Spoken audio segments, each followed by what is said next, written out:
আমি একটা মেয়েকে ভালোবাসি, মেয়েটাও আমাকে ভালোবাসে। তার সাথে আমার 1 বছরের সম্পর্ক। তার সাথে ফেসবুকে পরিচয় হয়। কথা বলতে বলতে দুজন দুজনকে ভালোবেসে ফেলি। 6 মাস আগে দুইজনই দেখা করি। তারপর থেকে তার সাথে আরো ভালো সম্পর্ক হয়ে যায়। এইভাবে চলছিল আমাদের ভালোবাসা। কিন্তু হঠাৎ 2 দিন আগে আমার মোবাইলে একটা কল আসে। তারপর সব খুলে বললাম। বুঝতে পারছি, হয়তো তোমার থেকে ভালো কাউকে পেয়েছে, তাই বলে তুমি চাকরি ছেড়ে দিবে? আমি তোমাকে অফিস থেকে যেতে দিব না। এই অফিসে কাজ না করো, তবে আমার নোয়াখালী যে অফিস আছে সেটাই তুমি কাজ করো। প্লিজ রাসেল, তুমি চাকরি ছেড়ে যেও না। ঠিক আছে স্যার, আমি আপনার নোয়াখালী অফিসে কাজ করব। আমি আজকে রওনা দিতে চাই। ঠিক আছে, আমি ওখানে ম্যানেজারের সাথে কথা বলে বলছি। আর তোমাকে একটা ফ্ল্যাট দেওয়া হয়েছে, এখন থেকে তুমি ওই বসের দায়িত্ব পালন করবে। আমি মাঝে মাঝে গিয়ে হিসেব নিয়ে আসবো। আর তুমি তো গাড়ি চালাতে পারো, তাই তোমাকে অফিস থেকে একটা গাড়ি দেওয়া হবে। তুমি আজকে না গিয়ে কালকে সকালে যাও। ওকে স্যার, তাহলে আমি এখন বাসায় গিয়ে সবকিছু গুছিয়ে রাখি। ঠিক আছে, যাও। আমি বসের কেবিন থেকে বেরিয়ে অফিসের সবার কাছ থেকে বিদায় নিয়ে বাহিরে চলে আসলাম। একটা রিক্সা নিয়ে রেস্টুরেন্টে গিয়ে খাবার খেয়ে বাসায় চলে আসলাম। অনেকক্ষণ বকবক করে গেছি, এখনো পরিচয় দেই নাই। আমি রাসেল, বর্তমানে একটা অফিসে চাকরি করি। পরিবারের সবাই আছে, কিন্তু একটা ছুরির দায়ে ঘর বের করে দিছে আমাকে আজ 2 বছর আগে। তারপর ঢাকায় চলে আসি। তারপর একটা হোটেলে কাজ নেই। একদিন একটা পত্রিকায় চাকরির বিজ্ঞপ্তি দেখি। তারপর ইন্টারভিউ দিতে চলে যাই। আল্লাহর রহমতে চাকরিটা হয়ে যায়। আমি আবার গল্প লিখি। তখন মারিয়ার সাথে পরিচয় হয় 1 বছর থেকে। তারপর কি হলো সবই তো জানেন। অফিসের বস আমার কাজ দেখে অনেক খুশি হয়, তাই আমাকে তিনি ছাড়তে চান না। আর কিছু জানা লাগবে না, গল্পের সাথে থাকুন, সব জানতে পারবেন। পরের দিন সকালে ঘুম থেকে উঠে ফ্রেশ হয়ে বাহিরে এসে নাস্তা করে বাসায় চলে আসি। বাসার সামনে এসে দেখি বস গাড়ি পাঠিয়ে দিছে। ড্রাইভার আমার কাছে চাবি দিয়ে চলে গেছে। আমি বাসার ভিতরে ঢুকে জামা কাপড়ের ব্যাগটা নিয়ে গাড়িতে রাখলাম। দারোয়ানের কাছে বাসার চাবি দিয়ে গাড়িতে উঠলাম। এই বাসাটায় বস আমাকে থাকতে দিয়েছে। আমি গাড়ি চালিয়ে নোয়াখালীর উদ্দেশ্যে রওনা দিলাম। আগে কয়বার গেছি নোয়াখালী অফিসে কাজের ব্যাপারে, তাই কোনো সমস্যা নেই। প্রায় দুপুর 2টায় বাজে। অফিসের সামনে চলে আসলাম। আসার সময় রেস্টুরেন্ট থেকে খাবার খেয়ে আসলাম। গেট দিয়ে ঢুকে গাড়ি পার্কিং করে অফিসের ভিতরে চলে গেলাম। ভিতরে ঢুকে সোজা ম্যানেজারের কেবিনে চলে গেলাম। ভিতরে আসতে পারি? আরে আসুন স্যার, আপনার আমার কেবিনে আসতে অনুমতি লাগবে? আমি ভিতরে ঢুকে চেয়ারে গিয়ে বসলাম। একটা কথা বলি আপনাকে, আমাকে স্যার না বলে নাম ধরে ডাকবেন। আমি আপনার ছেলের মতো। তুমি অনেক ভালো ছিলে, চলো তোমাকে তোমার কেবিনে নিয়ে যাই। এখন আমি বাসায় যাব। 2 দিন পর থেকে নিয়মিত অফিসে আসব। আপনি আমাকে নতুন ফ্ল্যাটে নিয়ে যান। ঠিক আছে, আমি তোমাকে নতুন বাসায় নিয়ে যাচ্ছি। তারপর ম্যানেজার অফিসের সবাইকে বলে আমার সাথে অফিস থেকে বেরিয়ে আসলো। গাড়িতে উঠে নতুন বাসায় যেতে লাগলাম। কিছুক্ষণ পর একটা বাসার সামনে চলে আসলাম। বাসার ভিতরে ঢোকার পর ম্যানেজার আমাকে 3 তলায় একটা ফ্ল্যাটে নিয়ে গেল। তারপর ম্যানেজারের সাথে কিছুক্ষণ কথা বললাম। ম্যানেজার চলে যাওয়ার পর আমি সবকিছু গুছিয়ে রাখলাম। রাতে বাহির থেকে খাবার খেয়ে রুমে চলে আসলাম। পরের দিন সকালে ঘুম থেকে উঠে ফ্রেশ হয়ে গাড়ি নিয়ে বাহিরে চলে আসলাম। একটা রেস্টুরেন্টে ঢুকে নাস্তা করে নিলাম। রেস্টুরেন্ট থেকে বেরিয়ে আসতেই হঠাৎ একটা পিচ্চি মেয়ে সামনে আসলো। ভাইয়া, কয়টা টাকা দেন না, অনেক ক্ষুধা লাগছে। কালকে থেকে এখনো কিচ্ছু খাইনি। তুমি ভিক্ষা করো কেন? তোমার আব্বু আম্মু কোথায়? ভাইয়া, আমার আব্বু নেই। আমাকে আর আম্মুকে রেখে কোথায় যেন চলে গেছে। আম্মু মানুষের বাসায় কাজ করে। আজ 2 দিন আম্মু অসুস্থ, তাই ঘরে কোনো খাবার নেই। তোমার নাম কি? থাকো কোথায়? ভাইয়া, আমার নাম রাইসা। আমরা বস্তিতে থাকি। ঠিক আছে, আমাকে তোমাদের বাসায় নিয়ে চলো। ভাইয়া, কয়টা টাকা দেন, অনেক ক্ষুধা লাগছে। আম্মু এখনো কিচ্ছু খায়নি, ওষুধও নাই। আমি কি বলবো, বলার কোনো ভাষা নেই। হায় রে মানুষ, এখন মেয়েটার পড়ালেখা করার সময়, এখন সে রাস্তায় ভিক্ষা করছে। আমি আর কোনো কথা না বলে রাইসাকে নিয়ে রেস্টুরেন্টে ঢুকে গেলাম। রাইসার জন্য খাবার অর্ডার করলাম। কিছুক্ষণ পর খাবার দিয়ে গেল। রাইসা কিছু খাবার খেয়ে বাকিটা একটা পলিথিনে ঢুকাতে গেলে আমি বললাম, তুমি খাবার পলিথিনে ঢুকাও কেন? ভাইয়া, আম্মু তো এখনো কিচ্ছু খায়নি, তাই আম্মুর জন্য বাকি খাবারগুলো নিয়ে যাচ্ছি। তোমার আম্মুর জন্য যাওয়ার সময় খাবার নিয়ে যাব, আগে তুমি খেয়ে নাও। রাইসা আর কোনো কথা না বলে খাবার খেতে লাগলো। কি সুন্দর করে রাইসা খাবার খাচ্ছে, আর তার আব্বু এমনটা মেয়েকে রেখে চলে গেল। রাইসার খাওয়া শেষ হলে তাকে নিয়ে গাড়িতে উঠলাম। রাইসার আম্মুর জন্য খাবার নিয়ে নিলাম। রাইসাকে নিয়ে বস্তিতে যেতে লাগলাম। কিছুক্ষণ পর একটা বস্তিতে চলে আসলাম। গাড়ি খাবারের প্যাকেট নিয়ে রাইসার সাথে বস্তির ভিতরে চলে গেলাম। ভিতরে ঢুকে একটা রুমে ঢুকলাম। রুমটা প্লাস্টিক দিয়ে বানানো, বৃষ্টি হলে সবকিছু ভিজে যাবে, কারণ প্লাস্টিক জায়গায় জায়গায় ছিঁড়ে আছে। আম্মু দেখো, তোমার জন্য খাবার নিয়ে এসেছি। একটা টাকাও পাইনি, তাই ওষুধ আনতে পারি নাই। এই ভাইয়াটা খাবার কিনে দিছে। রাইসার আম্মু একটু মাথা তুললো, দেখে মনে হচ্ছে অনেক জ্বর শরীরে। আমি ওনার মাথায় হাত দিয়ে দেখি জ্বরে মাথা পুড়ে যাচ্ছে, তাই ওনার সাথে কথা না বলে কোলে নিয়ে গাড়িতে রাখলাম। তারপর একটা হাসপাতালে নিয়ে গেলাম। হাসপাতালে নেওয়ার পর ডাক্তার ওনাকে কেবিনের ভিতরে নিয়ে গেল। কিছুক্ষণ পর একজন ডাক্তার বেরিয়ে আসলো। ডাক্তার, কি অবস্থা ওনার? উনি এখন ভালো আছে, কয়দিন ধরে খাওয়া দাওয়া করে নাই, তাই শরীর অনেক দুর্বল হয়ে গেছে। আমি কিছু ওষুধ লিখে দিচ্ছি, আপনি এগুলো নিয়মিত খাওয়াবেন, তাহলে সুস্থ হয়ে যাবে। ঠিক আছে ডাক্তার। ইনজেকশন দিয়ে জ্বরটা কমিয়ে আনছি, কিছু খাবার নিয়ে এসে ওষুধ খাইয়ে দিবেন। আল্লাহর রহমতে কিছুদিনের মধ্যেই সুস্থ হয়ে যাবে। ওকে ডাক্তার। আর ওনার কাছে এখন যাওয়া যাবে? যেতে পারেন। আমি আর রাইসা ভিতরে ঢুকলাম। দেখি রাইসার আম্মু চোখ বন্ধ করে শুয়ে আছে। তাই রাইসাকে বললাম এখন যেন না ডাকে তার মাকে। আমি বাইরে থেকে ওষুধ নিয়ে আসছি বলে আমি বাইরে চলে আসলাম। বাহিরে এসে ডাক্তারের দেওয়া ওষুধ নিয়ে আবার চলে আসলাম। কেবিনের ভিতরে ঢুকে দেখি উনি রাইসাকে জড়িয়ে ধরে আছে। একটু কষ্ট করে খাবার খেয়ে ওষুধগুলো খেয়ে নেন। তুমি কে বাবা? আমার জন্য এত কিছু কেন করলে? আমার পরিচয় পরে জানতে পারবেন, আগে খাবারগুলো খেয়ে নেন। রাইসার আম্মু কোনো কথা না বলে হালকা খাবার খেলো, তারপর ওষুধ খাইয়ে দিলাম। আমি বললাম কিছুক্ষণ শুয়ে থাকতে, আমি ডাক্তারের কাছ থেকে আসছি। দেখতে দেখতে আজ 3 দিন পর আমার বাসায় নিয়ে আসলাম রাইসা এবং তার আম্মুকে। আমি অফিসে ফোন দিয়ে বলেছি আমি অফিসে আসতে কিছুদিন লেট হবে, ম্যানেজারকে সবকিছু দেখে রাখতে বলেছি। মারিয়ার কথা এখন তেমন মনে পড়ে না, আসলে রাইসার আম্মুর সেবা করতে করতে তার কথা ভুলেই গেছি। তো যাই হোক, এই বাসায় কাউকে তো দেখছি না, মানে তোমার আব্বু আম্মা ওনারা কোথায়? আমার এখানে কেউ নেই। গতকাল আমি ঢাকা থেকে এসেছি। আমার অফিসের বসের এখানে একটা অফিস আছে, সেটা দেখাশোনা করার জন্য এসেছি। আর অফিস আমাকে এই বাসাটা দেয়া হলো। আব্বু আম্মুর কথা পরে এক সময় বলবো, তার আগে একটা কথা বলতে পারি? বলো। যদি কিছু মনে না করেন আমি আপনাকে আম্মু বলে ডাকতে পারি, আর রাইসাকে নিজের বোনের বানাতে পারি, যদি আপনি অনুমতি দেন। এখানে অনুমতি নেওয়ার কি আছে? তুমি আমাকে আম্মু বলে ডেকো। রাইসা, আমাকে কি ভাইয়া বলে সারা জীবন ডাকতে পারবি না? তুমি তো আমার ভাইয়া, আমি সবসময় তোমাকে নিজের ভাইয়া মনে করব। এই তো আমার লক্ষ্মী বোন। আর আম্মু চলো তোমাকে রুমে নিয়ে যাই। ঠিক আছে চলো। আমি আম্মুকে একটা রুমে নিয়ে গেলাম। রাইসা আর আম্মুকে ওয়াশরুম দেখিয়ে দিলাম। তারপর আমি বাহিরে চলে আসলাম। বাহিরে এসে গাড়ি নিয়ে একটা রেস্টুরেন্টে চলে গেলাম। রেস্টুরেন্ট থেকে খাবার নিয়ে আবার বাসায় চলে আসলাম। বাসার ভিতরে ঢুকে আম্মুর রুমে চলে গেলাম। ভিতরে ঢুকে দেখি আম্মু আর রাইসা বিছানায় বসে আছে। আম্মু বসো, আমি ফ্রেশ হয়ে আসছি, সবাই একসাথে খাবার খাবো। ঠিক আছে বাবা। তারপর আমি নিজের রুমে চলে আসলাম। রুমে এসে ফ্রেশ হয়ে আম্মুর রুমে চলে গেলাম। তারপর সবাই একসাথে খাবার খেলাম আর আম্মুকে ওষুধ খাইয়ে দিলাম। আমি নিজের রুমে চলে আসলাম। এখন আমার মতো সুখী আর কেউ নেই। যেখানে আমার মা বাবা ছুটির দায়ে ঘর থেকে বের করে দিল, সেখানে আমি আজ একটা মা আর বোন পেয়েছি। দেখতে দেখতে আরো 5 দিন চলে গেল। আম্মু এখন অনেক সুস্থ। সকালে সবাই একসাথে নাস্তা করছি। তখন আমি বললাম, আম্মু কালকে থেকে অফিসে যেতে হবে, অনেক কাজ জমে গেছে। আর রাইসা, তুমি কোন ক্লাস পর্যন্ত পড়ছো? ভাইয়া, আমি ক্লাস 4র্থ শ্রেণী পর্যন্ত পড়েছি। আজ 1 মাসের মতো পড়ি না, কারণ আম্মু ঠিকভাবে টাকা দিতে পারতো না। রাইসার কথা শুনে আম্মু চোখের পানি চলে আসছে। আমি আম্মুর চোখের পানি মুছে দিয়ে বললাম, আম্মু কান্না করো না, আমি এখন থেকে আমার বোনকে পড়ালেখা করাবো। তুমি শুধু আমার আর রাইসার জন্য দোয়া করবে। আমি কি কখনো তোদের বদদোয়া করতে পারি? তুই ছাড়া এখন আমাদের কে আছে? কেউ কি এভাবে রাস্তা থেকে তুলে এনে বাসায় থাকতে দেয়?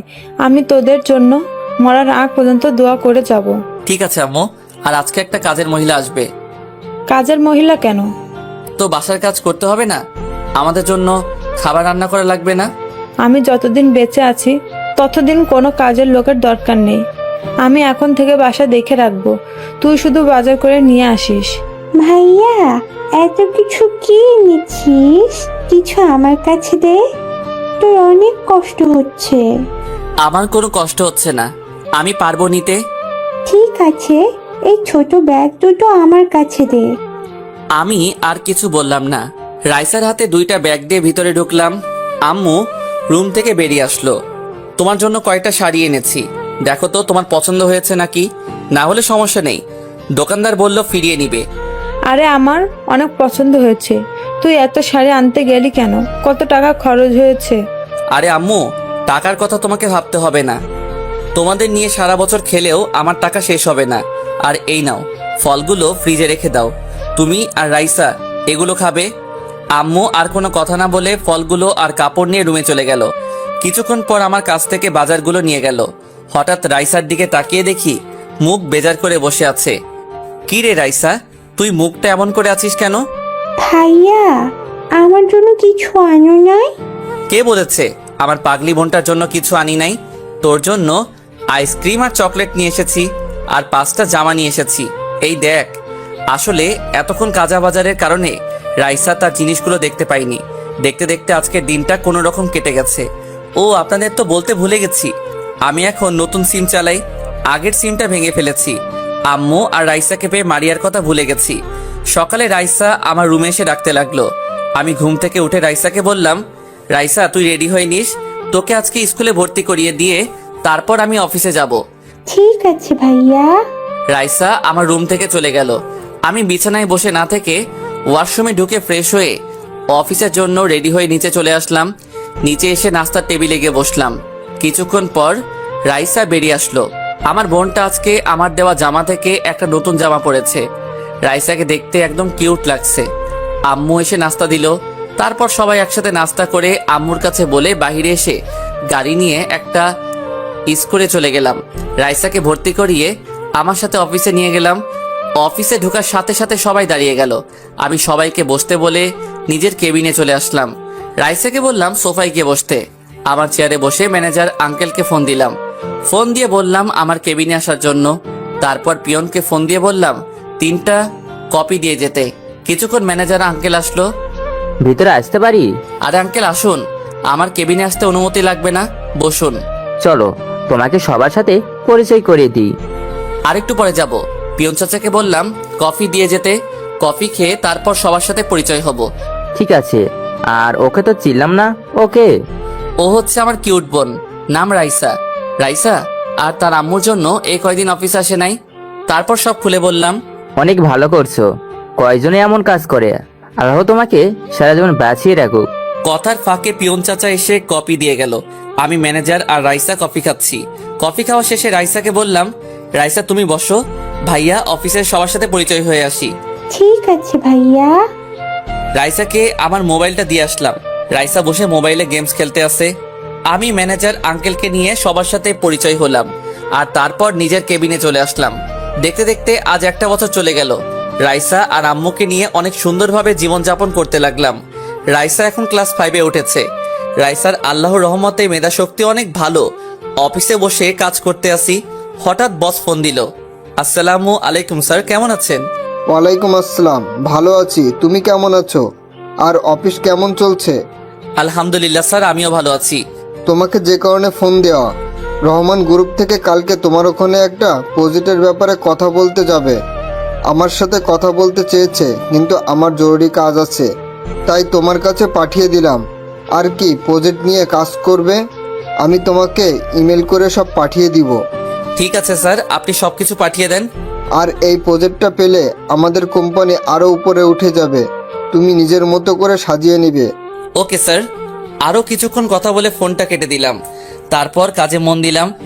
কিছুক্ষণ পর দেখি বসে ইমেল করে সব পাঠিয়ে দিছে। আমি সবকিছু গুছিয়ে রাখলাম। পরের দিন অফিসে বসে কাজ করতে আসি। রাতে সবকিছু রেডি করে আনছি, প্রজেক্টের কাগজপত্র। হঠাৎ বাহির থেকে মেইলি কণ্ঠ একজন বলল, ভেতরে আসতে পারি? আসুন। আমি রহমান গ্রুপ থেকে এসেছি। রহমান আমার বাবার নাম। আব্বু একটু অসুস্থ, তাই বাবার অফিস আমি দেখাশোনা করি। আমি যেই না মেয়েটার দিকে তাকালাম, তখনই আমি পুরো অবাক হয়ে গেলাম। ঠিকই ধরেছেন, মারিয়া। কিন্তু ও এখানে কেন? তাহলে মারিয়ার সাথে প্রজেক্টের ব্যাপারে কাজ করতে হবে। মারিয়া আমাকে দেখে বলল, রাসেল, তুমি তুমি এতদিন কোথায় ছিলে? আমি তোমাকে পুরোটা ঢাকা শহর খুঁজেছি, কিন্তু কোথাও পাইনি। তোমার বাসায় অনেকবার গিয়েছি, কিন্তু তোমার দেখা পেলাম না। কেন আমাকে খুঁজছেন? আপনি তো আমাকে ধোকা দিয়েছেন, আমার সাথে প্রেমের অভিনয় করেছেন, আমার সাথে মিথ্যা কথা বলে অন্য বয়ফ্রেন্ডের সাথে ঘুরতে বের হয়েছেন। আপনার জন্য তো ভালো হয়েছে আমি আপনার কাছে না থেকে দূরে সরে এসেছি। রাসেল, তুমি আমাকে ভুল ভাবছো। ওই ছেলের সাথে ওসব বিষয়ে কথা না বললে খুশি হব। আপনি কাজের কথা বলেন।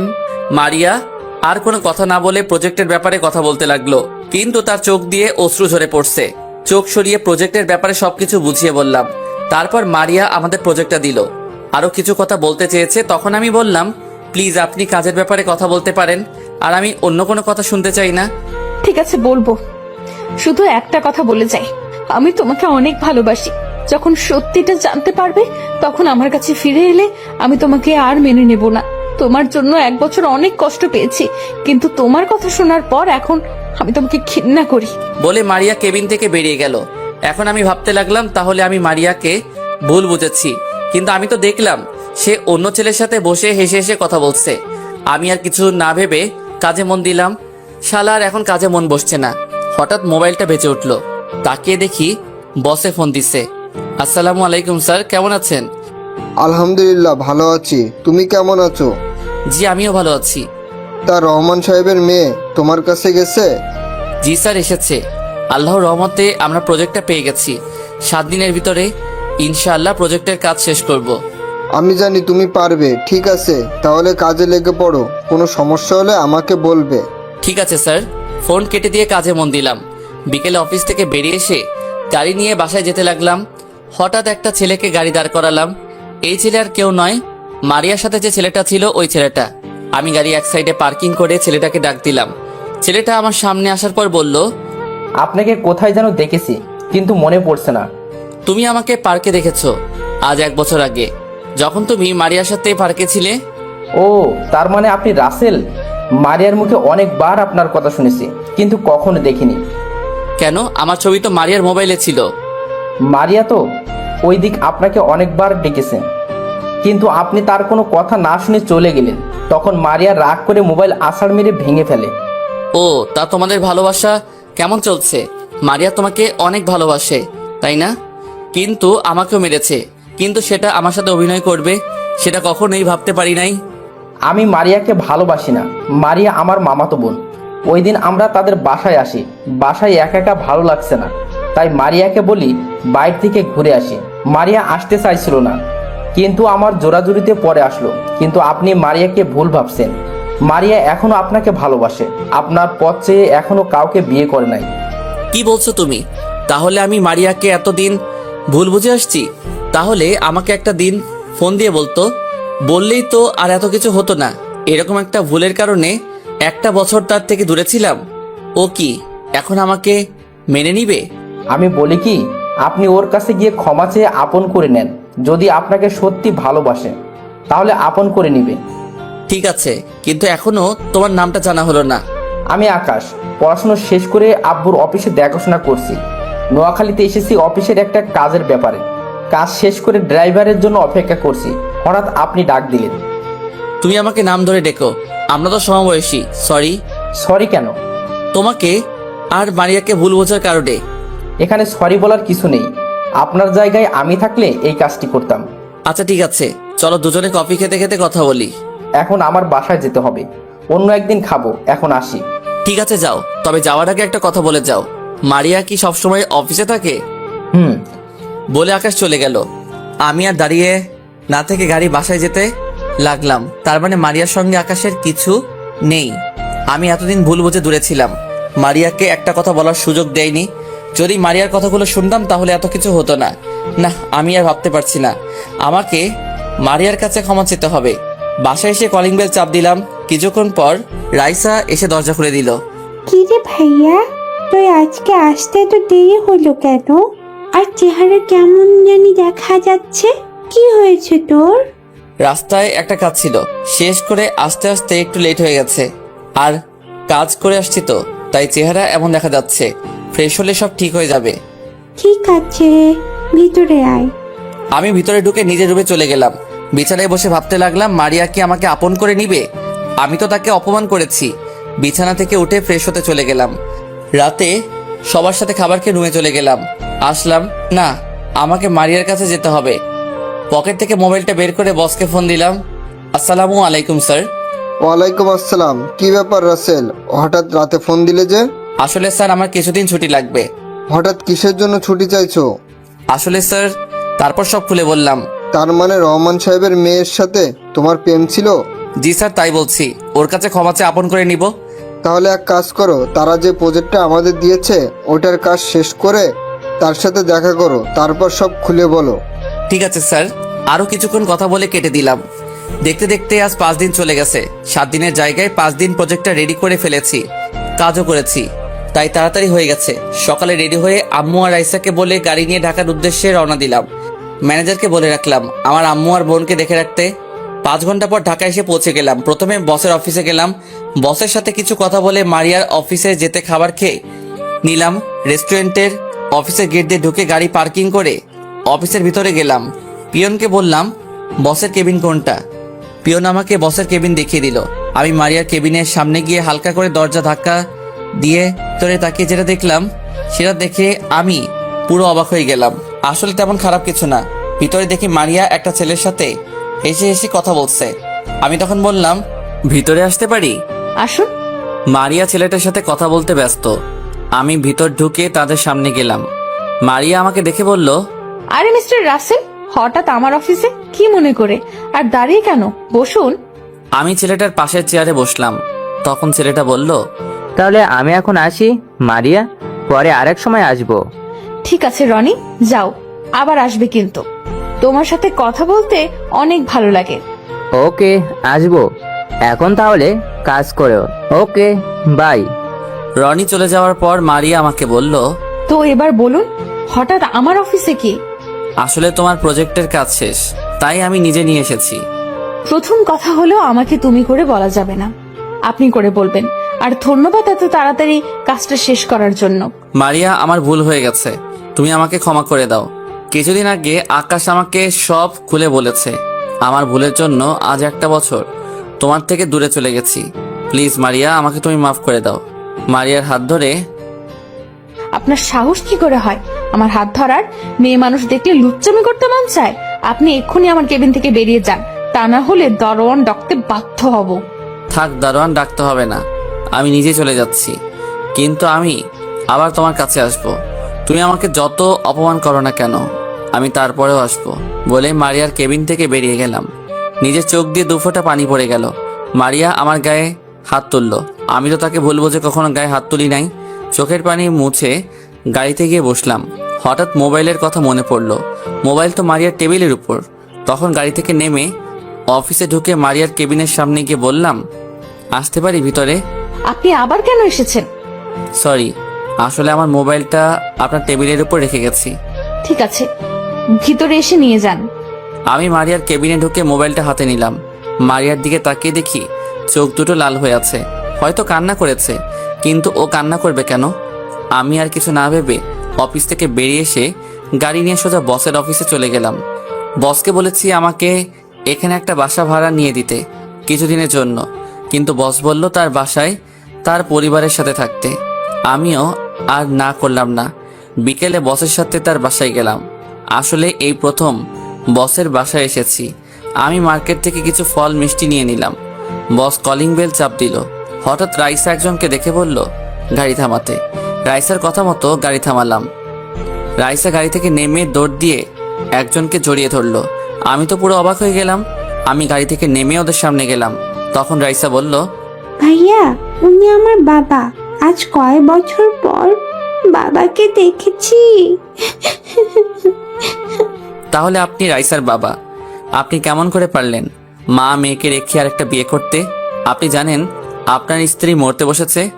আমি যদি তাদের পাশে না দাঁড়াতাম তাহলে আপনার মেয়ে এতিম হয়ে যেত। কেন করলেন এমন কাজ?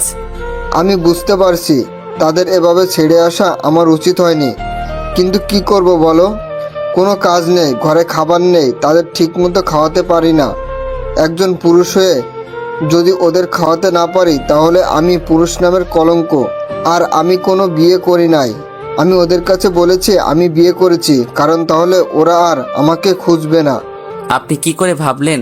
আপনার মেয়ের কথা একবার চিন্তা করেছেন?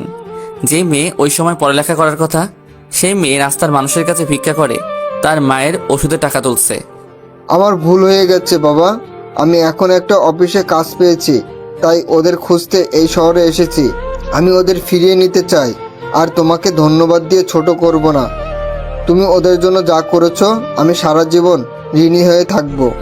ভাইয়া, আব্বু যখন ভুল বুঝতে পেরেছে তাহলে আব্বুকে ক্ষমা করে দাও। আমি বাবাকে ছাড়া থাকতে পারবো না। দেখুন কি বলছে আপনার মেয়ে।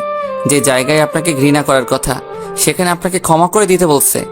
আমি আর এমন কাজ করব না। বাঁচতে হলে একসাথে বাঁচবো, আর মরতে হলে একসাথে মরবো। আমি ওদের ছেড়ে আর কোথাও যাব না। আমি আমার মেয়েকে মানুষের মতো মানুষ করব।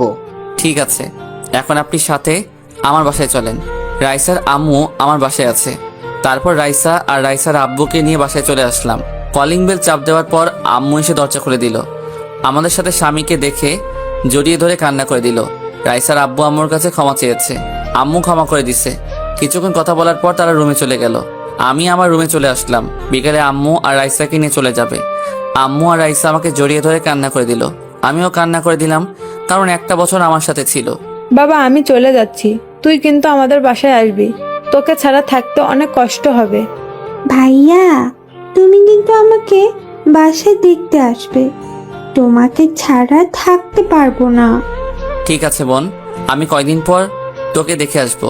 তুই কিন্তু ঠিকভাবে পড়ালেখা করবি। তোকে অনেক বড় হতে হবে, নিজের পায়ে দাঁড়াতে হবে। আর আম্মু, নিজের শরীরের যত্ন নিও, ঠিক মতো খাওয়া দাওয়া করো। আমাকে নিয়ে চিন্তা করো না। আমি প্রতিদিন তোমাদের সাথে ফোনে কথা বলবো। আরও কিছু কথা বলে তাদের গাড়িতে গিয়ে বাস কাউন্টারে নামিয়ে দিয়ে আসলাম, কারণ রাইসার আব্বু সিলেটে একটা অফিসে কাজ পেয়েছে। তাদের বিদায় দিয়ে বাসায় চলে আসলাম। বাসায় আসার পর বাসাটা কেমন খালি খালি লাগছে। লাগবে না কেন? এতদিন রাইসা আম্মুকে নিয়েছিলাম। চোখ দিয়ে পানি পড়তে লাগলো। তারা যাওয়ার সময় 5 লাখ টাকা সাথে দিছি। এসব টাকা আমার জমানো। আজ 2 দিন পর দুলাভাই, আপু, আমি একসাথে নিজের বাড়িতে যাচ্ছি। রাইসা আর আম্মুর সাথে প্রতিদিন কথা হয়। তারা এখন অনেক ভালো আছে। রাইসাকে ওখানে একটা স্কুলে ভর্তি করিয়ে দিছে। দীর্ঘ 5 ঘন্টা পর নিজের শহরে এসে পৌঁছে গেলাম। নিজের শহরের নাম বলবো না, যদি সবাই চলে আসেন। আগের থেকে অনেক পরিবর্তন হয়ে গেছে নিজের শহরটা। বাসার সামনে এসে দেখি আগে দারোয়ান চাচাই আছে। বাসার ভিতরে ঢুকে গাড়ি থেকে নামলাম। দারোয়ান চাচা আমাকে জড়িয়ে ধরে কান্না করে দিল। উনি অনেক ভালো মানুষ। আমি বাড়ি থেকে বেরিয়ে আসার সময় অনেকবার আটকাতে চেয়েছে। ওনার সাথে কিছুক্ষণ কথা বলে দরজার সামনে এসে কলিং বেল চাপ দিল আপু। কিছুক্ষণ পর একজন এসে দরজা খুলে দিল। যে দরজা খুলে দিল সে আর কেউ নয়, আমার আম্মু। আম্মু আমাকে দেখে জড়িয়ে ধরে কান্না করে দিল। আমিও কান্না করে দিলাম। আগের থেকে আম্মুর চেহারা অনেক শুকিয়ে গেছে। রাসেল, তুই এতদিন কোথায় ছিলি? তোর বাবা না হয় রাগে বাসা থেকে বেরিয়ে যেতে বলেছে, তাই বলে তুই বাসা থেকে বেরিয়ে যাবি? তোর এই মায়ের কথা একবারও মনে পড়ে নাই?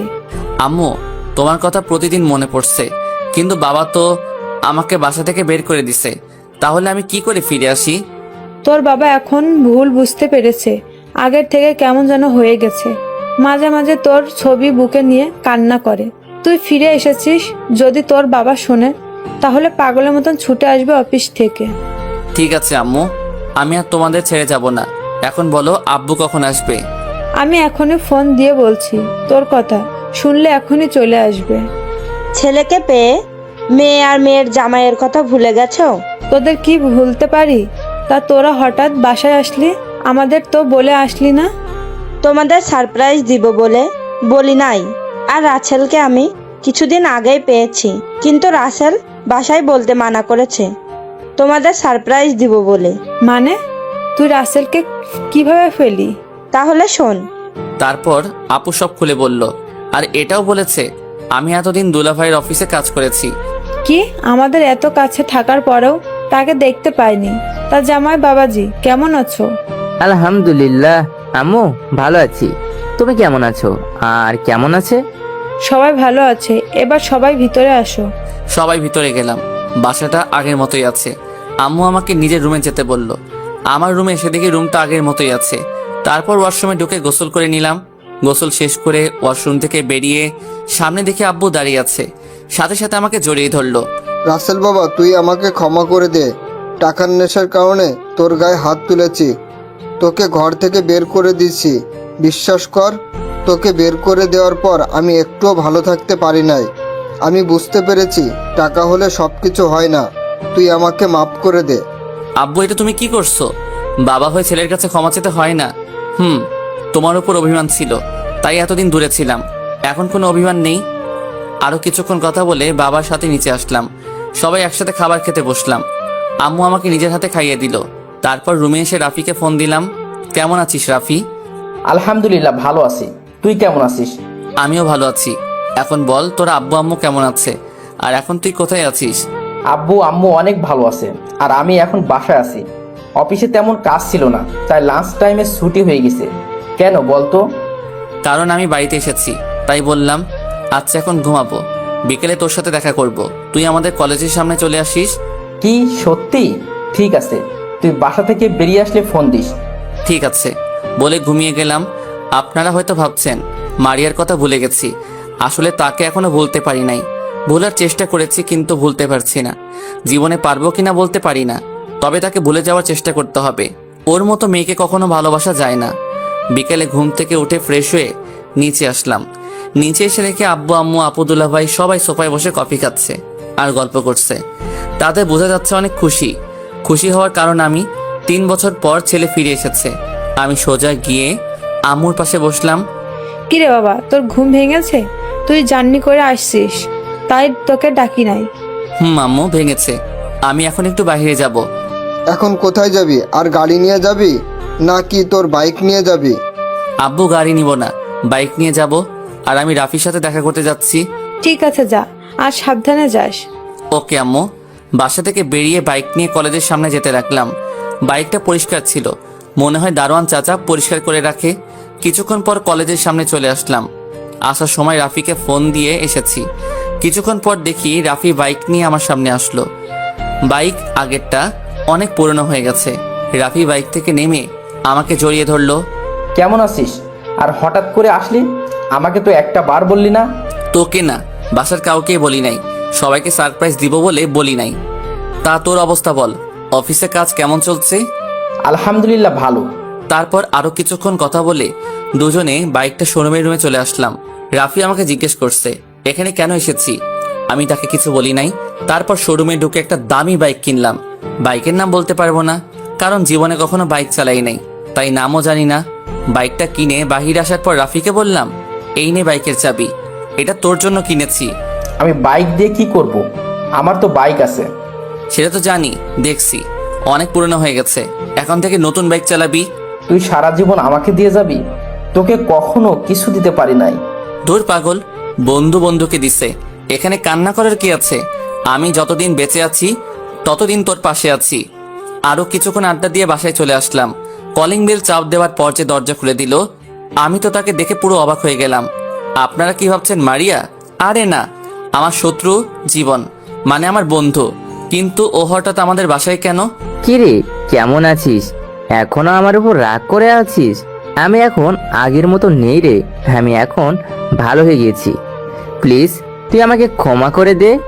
তোর আব্বু আমাকে ফোন দিয়ে বলেছে তুই ফিরে এসেছিস, তাই তোকে দেখতে আসলাম। আমি তোকে ক্ষমা করে দিছি। আগে অভিমান ছিল, এখন নেই। আর তোর কারণে আব্বু আম্মু সত্যটা জানতে পেরেছে, তাই তোকে মাফ করে দিছি। তাই এতদিন কোথায় ছিলি? তোর কোনো খোঁজ খবর নেই? তাহলে শোন। তারপর সব খুলে বললাম। ও, তা এখন কি করবি? আগে কিছুদিন তোদের সময় দিব, তারপর আব্বুকে রেস্ট দিয়ে আমি অফিস দেখাশোনা করব। তাহলে তো ভালোই। আর তুই জানিস আমি তোদের অফিসে চাকরি করি। তাহলে তো ভালোই হবে। আরো কিছুক্ষণ কথা বলে ভিতরে গেলাম। রাতে জীবন সবার সাথে খাবার খেয়ে বাসায় চলে গেল। আমি রুমে এসে মোবাইল টিপতে টিপতে ঘুমিয়ে গেলাম। এভাবে দেখতে দেখতে 2 মাস চলে গেল। এখন আমি নিজেদের অফিস দেখাশোনা করি। মারিয়ার কথা এখন আর মনে পড়ে না। হয়তো এতদিনে আকাশকে বিয়ে করে সংসার করছে। সারাদিন অফিসে কাজের মধ্যে বিজি থাকি, তাই আর মারিয়ার কথা মনে পড়ে না। আর প্রতিদিন রাইসা আর আম্মুর সাথে ফোনে কথা বলি। আমাদের সবাই যেতে বলছে, কিন্তু কাজের চাপের কারণে যাওয়া হয় না। দুলাভাই আর আপু কিছুদিন থেকে ঢাকায় চলে গেছে। রাতে সবাই মিলে খাবার খেতে বসলাম। হঠাৎ আব্বু বলল, এভাবে আর কতদিন? এবার তো একটা বিয়ে কর। আমার এক বন্ধুর মেয়ে আছে, দেখতে অনেক সুন্দর, তোর সাথে ভালো মানাবে। তোর আব্বু ঠিক কথা বলেছে, তুই একটা বিয়ে কর। আমাদের কি দাদা দাদির হওয়ার শখ নেই? তুই মানা করিস না। ঠিক আছে, তোমরা কথা বলে বিয়ের দিন তারিখ ঠিক করো। তাহলে তুই একবার মেয়েটাকে দেখে আয়, তোর পছন্দ হলে সব কিছু ঠিক করব। আমার পছন্দের দরকার নেই আব্বু, তোমাদের পছন্দ হলে চলবে। তুমি কথা বলে দিন তারিখ ঠিক করো। ঠিক আছে, আমি তাহলে বন্ধুর সাথে কথা বলি। তারও ইচ্ছে তার মেয়ের সাথে আমার ছেলের বিয়ে দিবে। আমি আর কোনো কথা না বলে খাবার খেয়ে রুমে চলে আসলাম। মোবাইল টিপতে টিপতে ঘুমিয়ে পড়লাম। সকালে ঘুম থেকে উঠে ফ্রেশ হয়ে নাস্তা করে গাড়ি নিয়ে অফিসে চলে গেলাম। অফিসের ভিতরে ঢোকার সাথে সাথে সবাই দাঁড়িয়ে সালাম দিল। আমি তাদের বসতে বলে নিজের কেবিনে চলে গেলাম। নিজের কেবিনে এসে জীবনকে ফোন দিলাম। কিছুক্ষণ পর জীবন আমার কেবিনে আসলো। বল, কেন ডেকেছিস? তোর কি হাতে কাজ বেশি আছে? না, তেমন কোনো কাজ নেই। কেন বলো তো? তাহলে চল একটু বাহির থেকে ঘুরে আসি, আজকে অফিসে ভালো লাগছে না। ঠিক আছে, তুই বস, আমি সবাইকে বলে আসছি। জীবন কেবিন থেকে বেরিয়ে গেল। আপনাদের তো বলতে ভুলে গেছি, জীবন আমাদের অফিসে ম্যানেজারের দায়িত্ব পালন করে। ও এখন নিজের মতো করে কাজ করে। আব্বু অফিসে না আসলে জীবন সুন্দরভাবে চালিয়ে নিত। তো যাই হোক, কিছুক্ষণ পর জীবন আসলো কেবিনে। তারপর ওকে নিয়ে অফিস থেকে বেরিয়ে আসলাম। কিছুক্ষণ বাইরে ঘোরাঘুরি করে অফিসে চলে আসলাম। এখন মনটা ভালো হয়ে গেছে, কাজে মন দিলাম। বিকেলে অফিস শেষ করে বাসায় চলে আসলাম। কলিং বেল চাপ দেওয়ার পর আম্মু এসে দরজা খুলে দিল। আম্মুর সাথে কিছুক্ষণ কথা বলে রুমে চলে আসলাম। রাতে খাবার টেবিলে আব্বু বলল, রহমানের সাথে কথা হয়েছে, আগামী শুক্রবার তোর বিয়ে। আর বিয়েটা হবে মেয়ের নানার বাড়িতে, কারণ তারাও তো ঢাকা থাকে। তোমরা যা ভালো মনে হয় করো। খাবার খেয়ে নিজের রুমে চলে আসলাম। রুমে এসে বিছানায় শুয়ে ভাবতে লাগলাম, মেয়েটা কেমন হবে? দেখতে কি সুন্দর নাকি কালো? ব্যবহার কেমন? আব্বু তো বললো অনেক ভালো। দূর, কালো হলে সমস্যা নেই, আমার আব্বু আম্মুর খেয়াল রাখলেই চলবে। একমাত্র তাদের জন্য বিয়েটা করছি। দেখতে দেখতে সে দিনটা চলে আসলো, মানে আজকে আমার বিয়ে হয়েছে।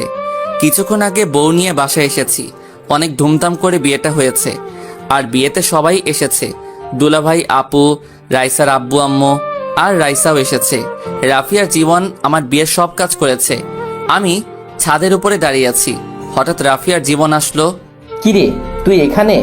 আর তোকে পুরো বাসায় খুঁজে হয়রান। বল, কেন খুঁজছিলি? এখন রাত কয়টা বাজে সেদিকে খেয়াল আছে? ভাবি রুমে একা বসে আছে। আরেকটু পরে যাই, আমার না কেমন জানি লাগছে।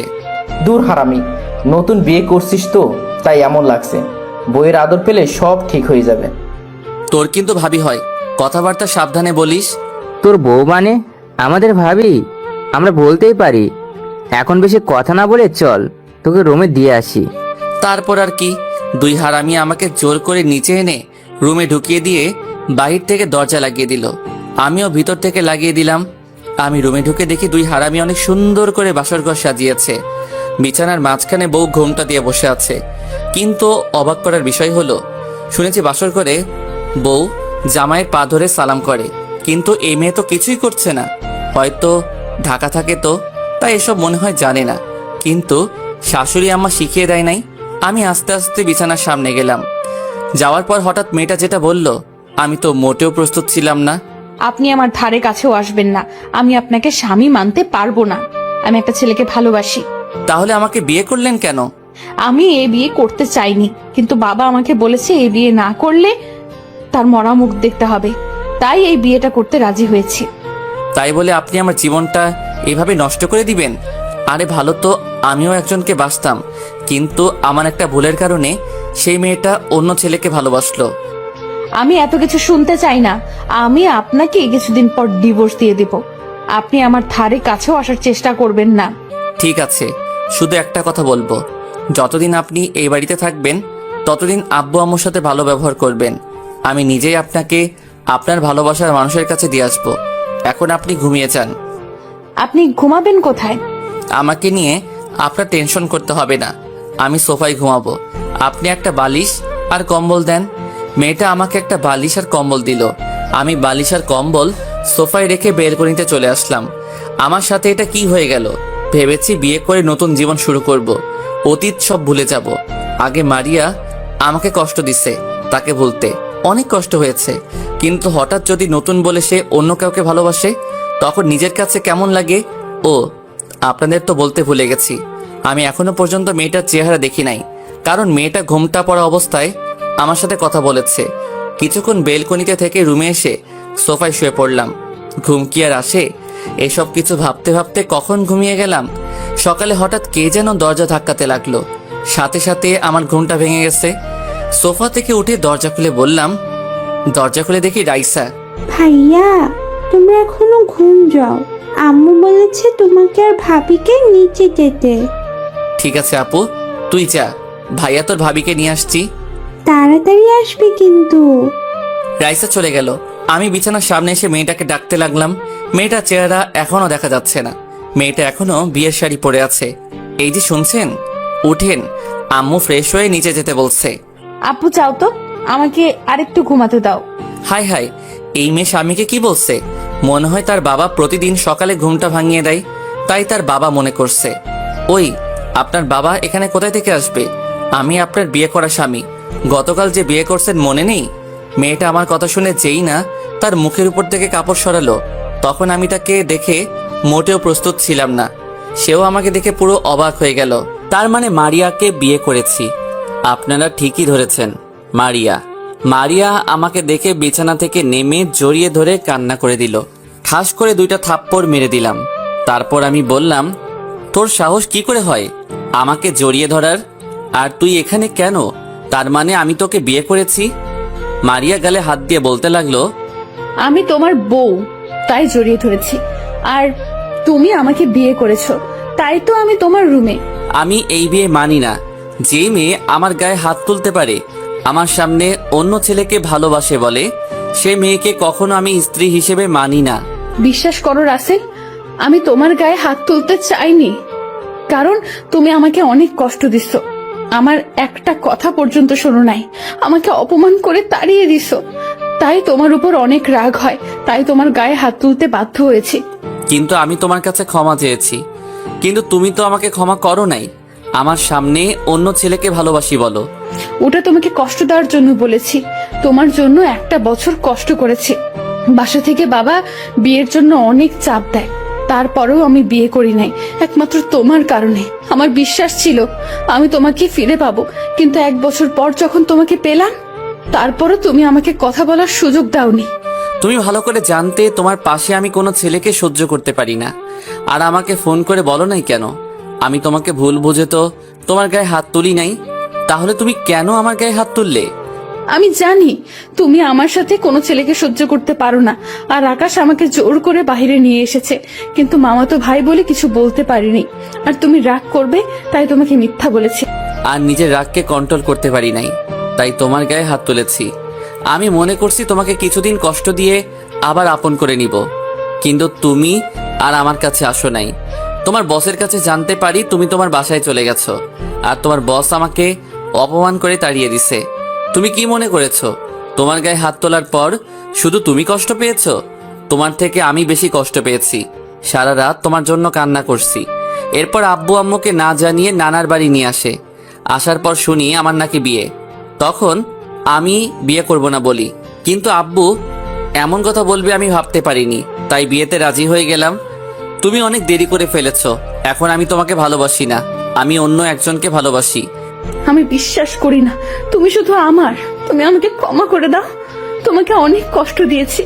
তুমি আমাকে যত পারো শাস্তি দাও, আমি মাথা পেতে নিব। আমি এখন কোনো কথা বলতে চাই না। তুমি আমার ধারের কাছেও আসার চেষ্টা করবে না, তাহলে আমার থেকে খারাপ আর কেউ হবে না। আর কোনো কথা না বলে ওয়াশরুমে ঢুকে গেলাম।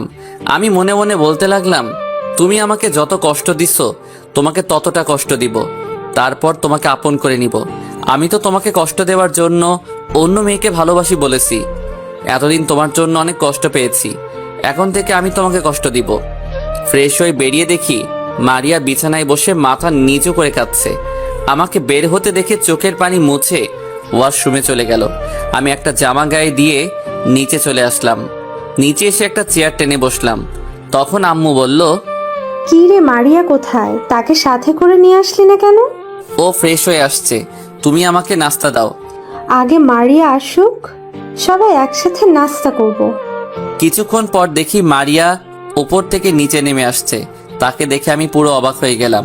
একটা নীল রঙের শাড়ি পরেছে, দেখতে অনেক সুন্দর লাগছে। মারিয়া যখন আমার দিকে তাকালো তখন আমি চোখ সরিয়ে নিলাম। মারিয়া নিচে এসে আমার পাশে একটা চেয়ার টেনে বসলো। মারিয়ার অন্য পাশে আম্মু বসে আছে। তারপর আম্মু সবাইকে নাস্তা দিল। মারিয়া আমার ডান পাশে বসা, আর রাইসা আমার বাম পাশে বসা।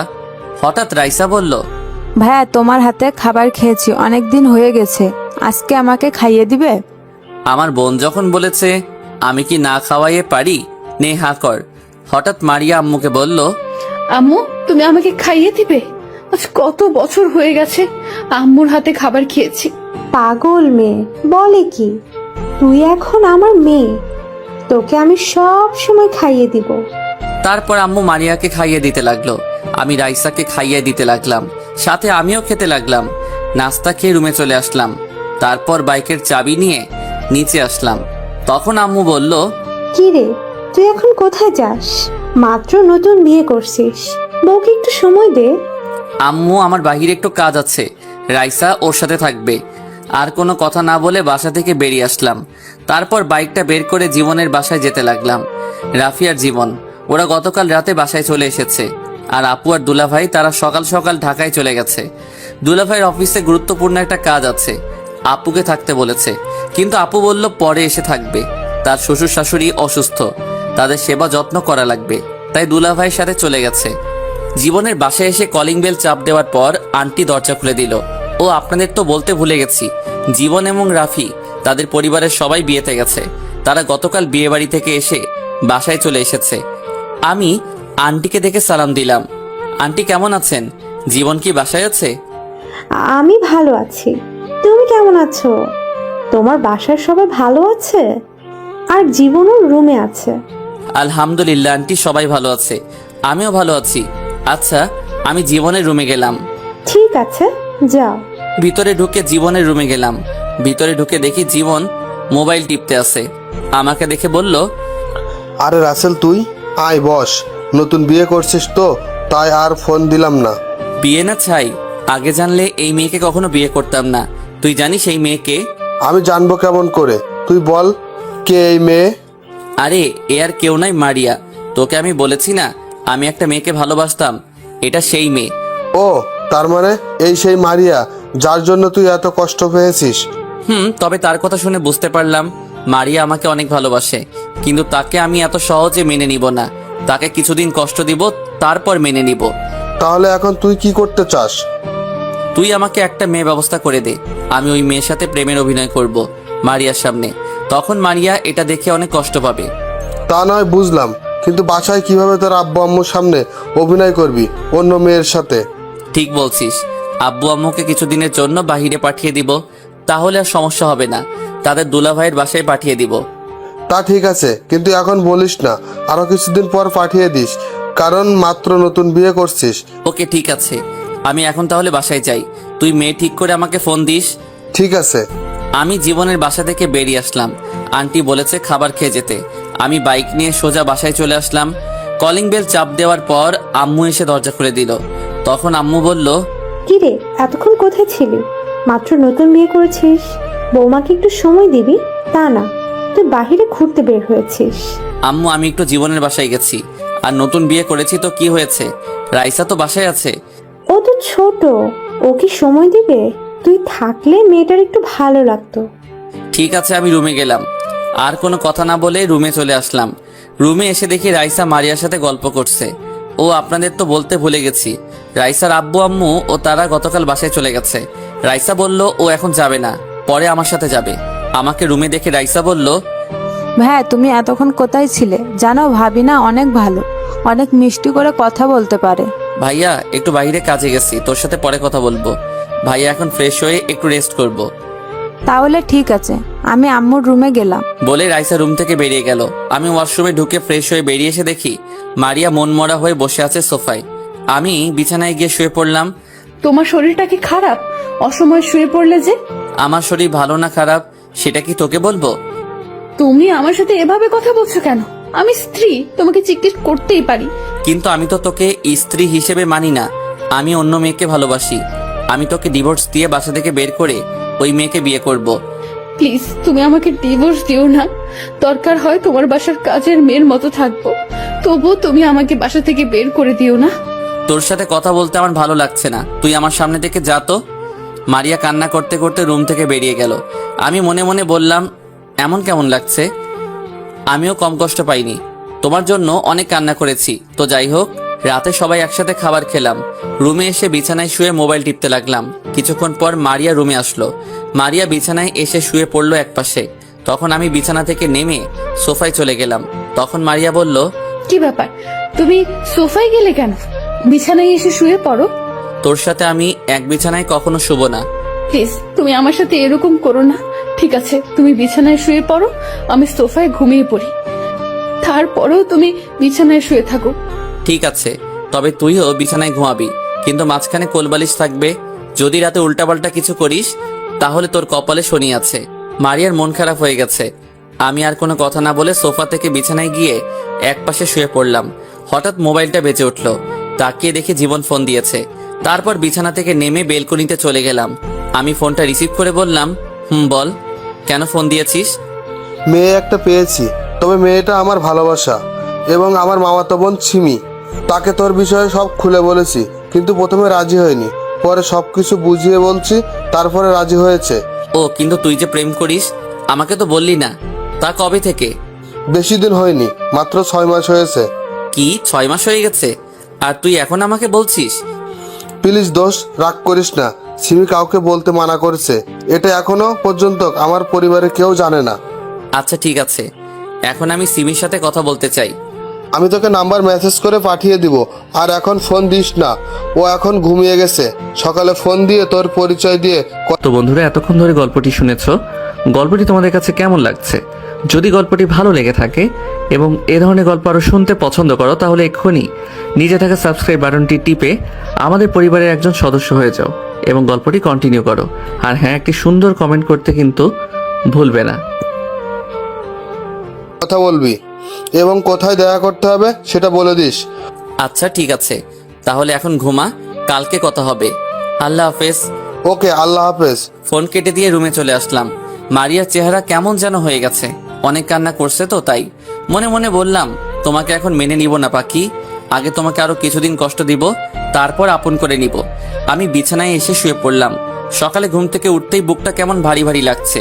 চোখ খুলে দেখি মারিয়া আমাকে জড়িয়ে ধরে আছে। এমন ভাবে জড়িয়ে ধরে আছে মনে হয় শান্তির জায়গা খুঁজে পেয়েছে। তার চেহারা দেখে কেমন যেন মায়া লাগছে। তাই কিছু না করে তার হাত ছাড়িয়ে বিছানা থেকে উঠে ওয়াশরুমে চলে গেলাম।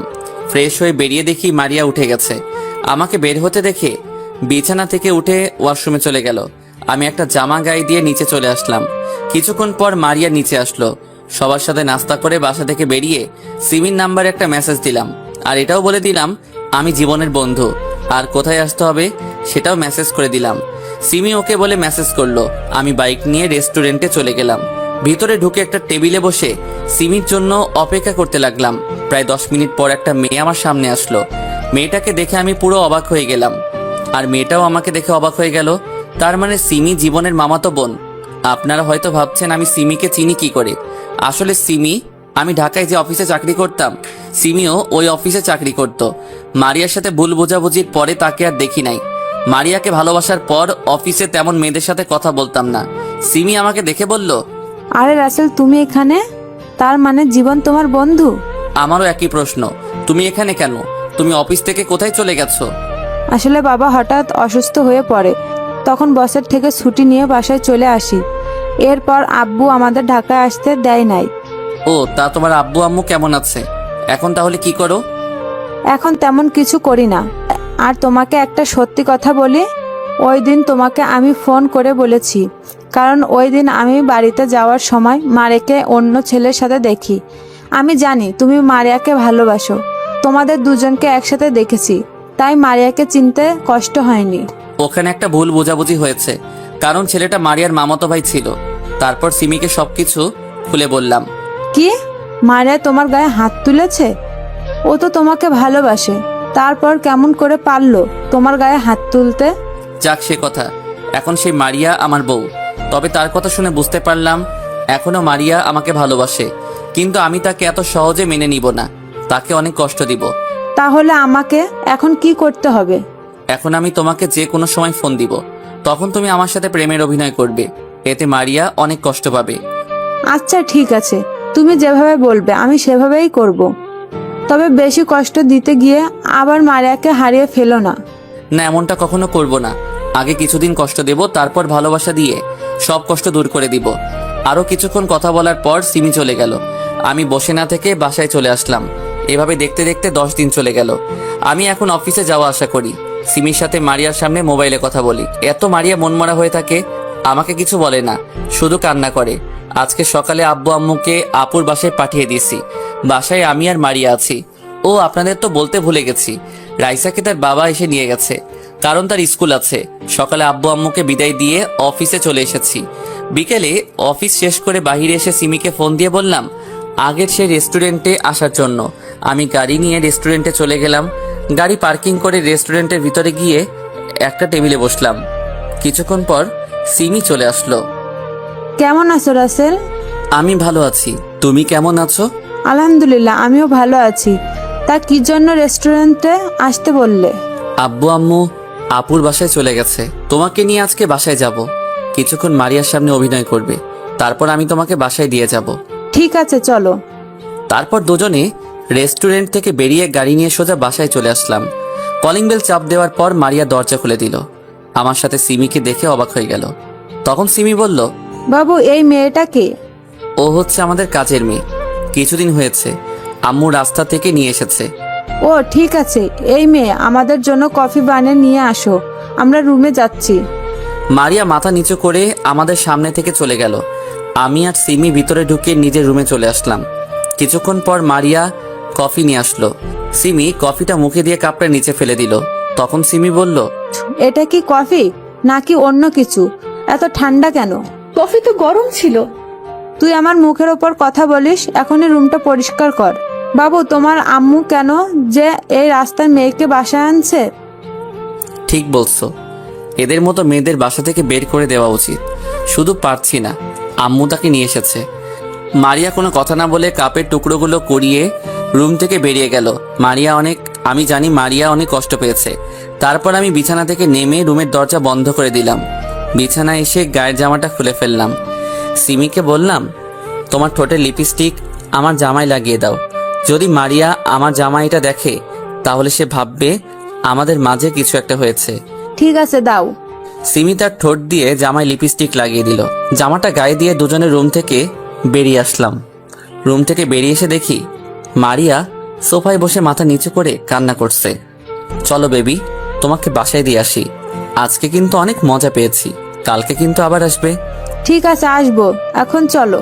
আমি সিমিকে নিয়ে বাসা থেকে বেরিয়ে আসলাম আর সিমিকে তাদের বাসায় নামিয়ে দিয়ে নিজের বাসায় চলে আসলাম। কলিং বেল দেওয়ার পর মারিয়া এসে দরজা খুলে দিল।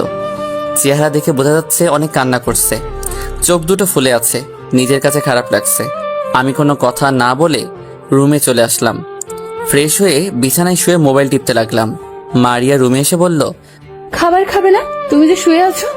আমি এখন খাবার খাবো না, সিমির কাছে যেটা খেয়েছি তাতেই পেট ভরে গেছে। আসলে আমি আসার সময় রেস্টুরেন্ট থেকে খাবার খেয়ে এসেছি। মারিয়া বলল, বিয়ের আগে এসব করা কি ঠিক? তুই কিসের কথা বলছিস? আমি কি বলতে চাইছি সেটা তুমি বুঝতে পেরেছো। আমাকে ক্ষমা করে দেওয়া যায় না? আমি আর সহ্য করতে পারছি না। প্লিজ তুমি আমার সাথে এরকম করো না, আমার অনেক কষ্ট হয়।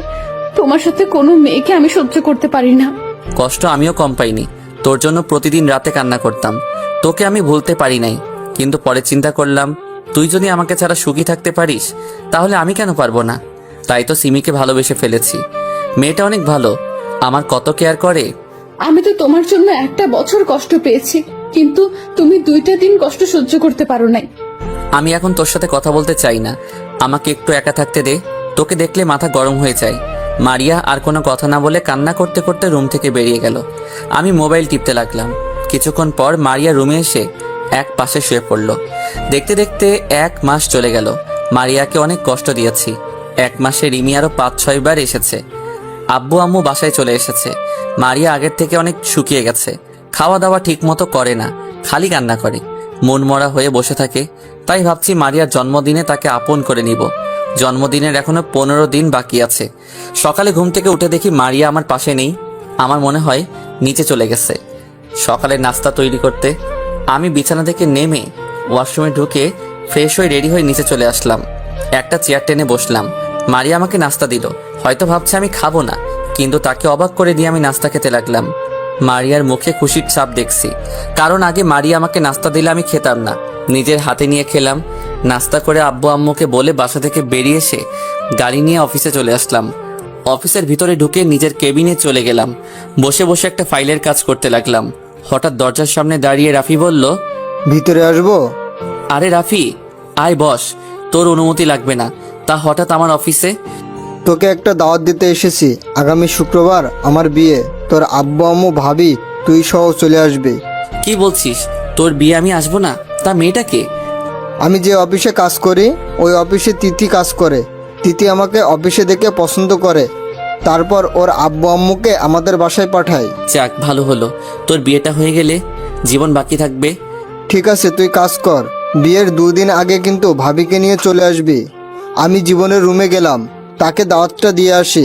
ঠিক আছে, তাহলে যা। রাফি কেবিন থেকে বেরিয়ে গেল। আমি কাজে মন দিলাম। বিকেলে অফিস থেকে বেরিয়ে এসে গাড়ি নিয়ে বাসায় চলে আসলাম। কলিং বেল চাপ দেওয়ার পর মারিয়া দরজা খুলে দিল, কিন্তু আমি মারিয়াকে দেখে অবাক হয়ে গেলাম। তার দিকে তাকিয়ে রইলাম, কারণ মারিয়া আজকে শাড়ি পরেছে। দেখতে অনেক ভালো লাগছে, আবার খারাপও লাগছে, কারণ মারিয়ার চেহারা আগের মতো নেই। আমি কোনো কথা না বলে রুমে চলে আসলাম। মারিয়া হয়তো কষ্ট পেয়েছে, আমি তাকে কিছু বললাম না। রুমে এসে ওয়াশরুমে ঢুকে গেলাম। ফ্রেশ হয়ে বাইরে এসে দেখি মারিয়ার সামনে দাঁড়িয়ে আছে। তখন মারিয়া বলল, আমাকে কেমন লাগছে? আমি কোনো কথা বললাম না। তখন মারিয়া আবার বলল, কি হলো, কথা বলছো না কেন? আমাকে কেমন লাগছে একটু বলো না। ভালো লাগছে। মারিয়া হয়তো এমন বলবো আশা করেনি। মারিয়া আর কোনো কথা না বলে ওয়াশরুমে চলে গেল। কিছুক্ষণ পর শাড়িটা চেঞ্জ করে বাহিরে আসলো। কোনো কথা না বলে রুম থেকে বেরিয়ে গেল। আমিও আর দাঁড়িয়ে না থেকে নিচে চলে আসলাম। সবাই মিলে খাবার খেতে লাগলাম। তখন আমি বললাম, আব্বু আম্মু, রাফির বিয়ে আগামী শুক্রবার। আজকে অফিসে এসে দাওয়াত দিয়ে গেছে, সবাইকে যেতে বলেছে। ঠিক আছে, আমরা সবাই যাব। তারপর খাবার খেয়ে রুমে চলে আসলাম। রুমে এসে বিছানায় শুয়ে মোবাইল টিপতে লাগলাম। কিছুক্ষণ পর মারিয়া রুমে আসলো।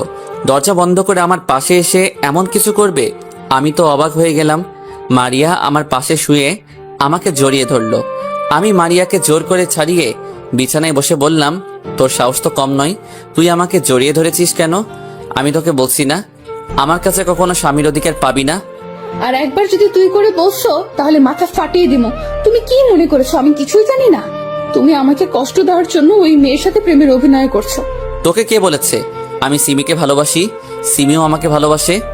আমরা অভিনয় করব কেন? মনে মনে বললাম, মারিয়া কি সত্যিটা জেনে গেছে? ঠিক আছে, এখনই প্রমাণ দেখাচ্ছি। তোমার মোবাইলটা দাও তো। তোকে আমার মোবাইল দিব কেন? যেটা বলছি সেটা করো, তা না হলে আব্বু আম্মুকে ডাক দিব। আমি আর কোনো কথা না বলে মোবাইলটা মারিয়ার হাতে দিলাম। আব্বু আম্মুকে বললে বাসা থেকে বের করে দিবে। তারপর মারিয়া এমন কিছু শোনাবে, আমি তো অবাক হয়ে গেলাম। মারিয়া আমাকে একটা রেকর্ডিং শোনালো, যেটাই আমি আর সিমি কথা বলছি মোবাইলে। এবার মারিয়া বলতে লাগলো, গতকাল রাতে তুমি ঘুমিয়ে যাওয়ার পর তোমার মোবাইল হাতে নেই। ভাগ্য ভালো ছিল, মোবাইলে কোনো লক ছিল না। মোবাইলের ভেতরে ঢুকে কিছু পেলাম না, তাই বুদ্ধি করে অটো রেকর্ডিং চালু করে রেখেছি। তার মানে তুই সব জেনে গেছো? সব জেনে গেছি। এবার আমাকে মাফ করে দাও। আমি আর তোমার অবহেলা সহ্য করতে পারছি না। যদি তোমার কষ্ট দেওয়া শেষ না হয় তাহলে তুমি নিজের হাতে দাও, তবুও আমাকে আপন করে নাও। ভেবেছিলাম তোমাকে কিছুদিন পর একটা সারপ্রাইজ দিয়ে আপন করে নিব, কিন্তু আমি আর পারলাম না। এসো বুকে। বলতে দেরি মারিয়া আমাকে জড়িয়ে ধরতে দেরি করে নাই। মারিয়া জড়িয়ে ধরে কান্না করতে লাগলো। তখন আমি বললাম, এই পাগলি, কান্না করো কেন? আমি আর তোমাকে কষ্ট দিব না এবং তোমাকে ছেড়ে কোথাও যাব না।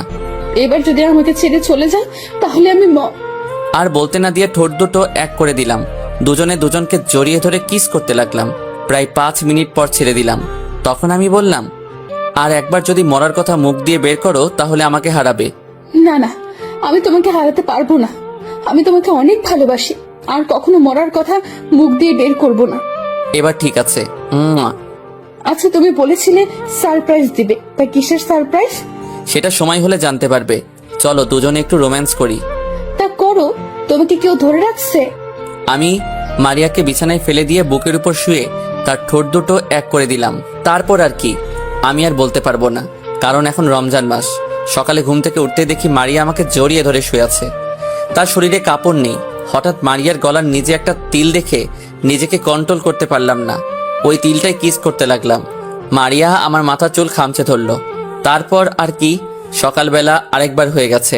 দুজনে একসাথে ওয়াশরুমে গিয়ে ফ্রেশ হয়ে বেরিয়ে আসলাম। আমি অফিসে যাওয়ার জন্য রেডি হচ্ছি। মারিয়া আয়নার সামনে দাঁড়িয়ে চুল শুকাচ্ছে। আমি মারিয়াকে পিছন থেকে জড়িয়ে ধরলাম। তখন মারিয়া বলল, তোমার রোম্যান্স শেষ হয়নি?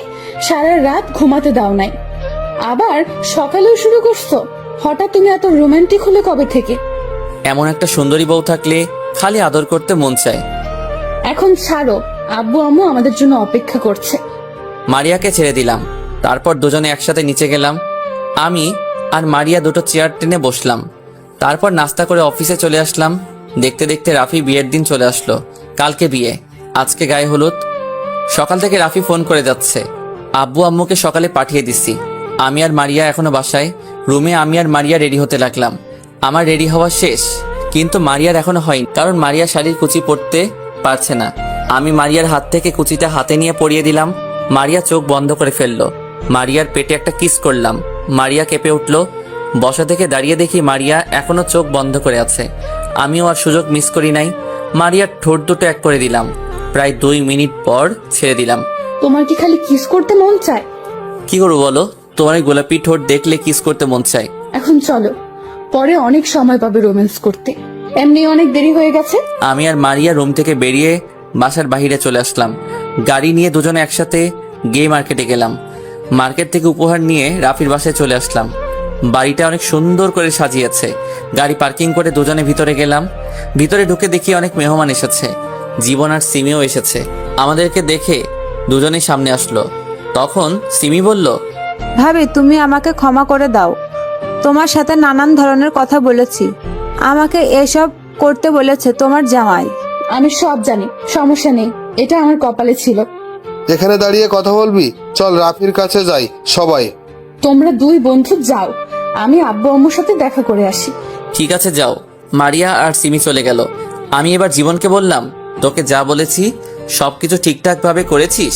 একবারে সব ঠিক মতো করা শেষ, এখন শুধু সময়ের অপেক্ষা। চল রাফি রুমে যাই, ওর সাথে কিছুক্ষণ দুষ্টামি করে আসি।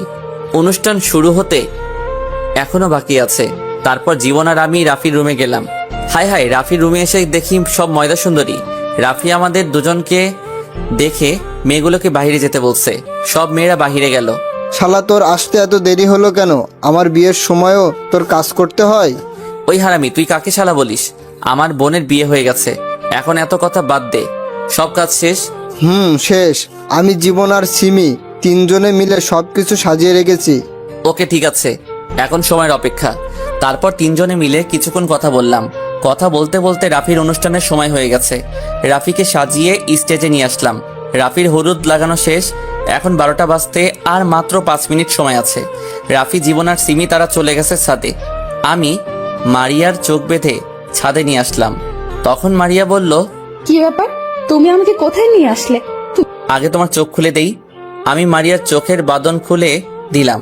আর সবাই একসাথে মারিয়াকে বলতে লাগলো, happy birthday to you Maria. আমি মারিয়ার সামনে হাঁটু গেড়ে বসে বলতে লাগলাম, পৃথিবীর সবকিছু মিথ্যা হলেও ছেলেদের চোখের অশ্রু কখনো মিথ্যা হয় না, কারণ মেয়েরা খুব কষ্ট না পেলে কখনো তাদের দামি অশ্রু ঝরায় না। যদি মন কাঁদে, আসবো বর্ষা হয়ে। যদি মন হাসে, আসবো রোদ্দুর হয়ে। যদি মন ওড়ে, আসবো পাখি হয়ে। যদি মন খোঁজে, আসবো তোমার জান হয়ে। I love you Maria and happy birthday to you. Maria আমাকে জড়িয়ে ধরে কান্না করে দিল আর বলতে লাগলো, তুমি আমাকে এত ভালোবাসো, আমিও তোমাকে অনেক ভালোবাসি রাসেল, কখনো ছেড়ে যাব না। আমার তো মনে ছিল না আজকে আমার জন্মদিন, তুমি সব সময় আমার জান হয়ে থাকবে। এবার কান্না বন্ধ করো, চলো কেক কাটবে। মারিয়া কেক কাটলো। প্রথম আলোকে খাওয়াই দিল। তারপর বাকি সবাইকে। পরের দিন সবাই রেডি হয়ে মেয়ের বাড়িতে গেলাম। আমার গাড়িতে রাফি, জীবন আর সিমি, আমার সাথে সামনের সিটে মারিয়া, পিছনের রাফির সাথে জীবন আর সিমি। প্রায় 1 ঘন্টা পর মেয়েদের বাসার সামনে চলে গেছি। আমি আর মারিয়া ম্যাচ করে পড়েছি। মারিয়া পরেছে নীল শাড়ি আর আমি নীল রঙের পাঞ্জাবি। মারিয়া আর সিমি গাড়ি থেকে নেমে ভিতরে চলে গেছে। আমি, রাফির, জীবন গাড়ি থেকে নেমে গেটের সামনে যাওয়ার পর কিছু মেয়ে ভিতরে যেতে দিচ্ছে না। তখন আমি বললাম, কি ব্যাপার, আপনারা গেটের সামনে দাঁড়িয়ে আছেন কেন? আমাদের পাওনা দিয়ে তারপর ভিতরে যাবেন। আপনাদের পাওনা মানে? কিসের পাওনা? কিসের কথা বলছেন? ও মা, ইনি দেখি বাজা মাছটা উল্টে খেতে পারে না। ভেতরে যেতে টাকা লাগবে। ও মা, এটা তো বেশিরভাগ গ্রাম অঞ্চলে হয়, ঢাকায় হতে এই প্রথম দেখেছি। আরে মিথ্যা বললাম, আমার বিয়ের সময়ও নিছে, কিন্তু ওই সময় এত কিছুর দিকে তাকাইনি। কারণটা আপনারা জানেন। তাড়াতাড়ি টাকা দেন, তা না হলে ভিতরে যেতে পারবেন না। আমি জীবনের কানে কানে বললাম একটা ডিল হাতে নিতে। জীবন আমার কথা মতো একটা ডিল দিল হাতে। তখন আমি 10 টাকার নোট 5টা ডিলটার মধ্যে পেঁচিয়ে বললাম, আগে আমাদের ভিতরে যেতে দিন, তারপর টাকা দিব। তাদের হাতের মধ্যে টাকা দেখিয়ে ওরা কি জানি চিন্তা করে গেট ছেড়ে দিল। আমি মেয়েদের হাতে টাকাগুলো দিয়ে দৌড় ভিতরে চলে গেলাম। আর মেয়েগুলো আমার 14 গোষ্ঠী উদ্ধার করছে পিছন থেকে। ভিতরে আসার পর হঠাৎ মারিয়া আর সিমিকে দেখি একটা ছেলের সাথে তর্ক বিতর্ক করছে। আমি তাদের সামনে গিয়ে বললাম, এখানে কি হয়েছে? আমরা ভেতরে আসার সময় এই ছেলেটা এসে সিমিকে ধাক্কা মেরে ফেলে দেয়। ভাইয়া, আমি ইচ্ছা করে পালাই নাই। আমার সব কিছু কাজিন রং নিয়ে আমাকে দৌড়াইছে। তখন আমি দৌড়ে আসার সময় ওনার সাথে ধাক্কা লাগে, তারপর উনি পড়ে যায়। আমি ওনাকে সরি বলেছি, কিন্তু উনি আমার সাথে তর্ক বিতর্ক করেছে। ঠিক আছে, তুমি বলে যাও। আর তোমরা, ও তো সরি বলতেছে, তারপরও কেন ছেলেটার সাথে তর্ক করছো?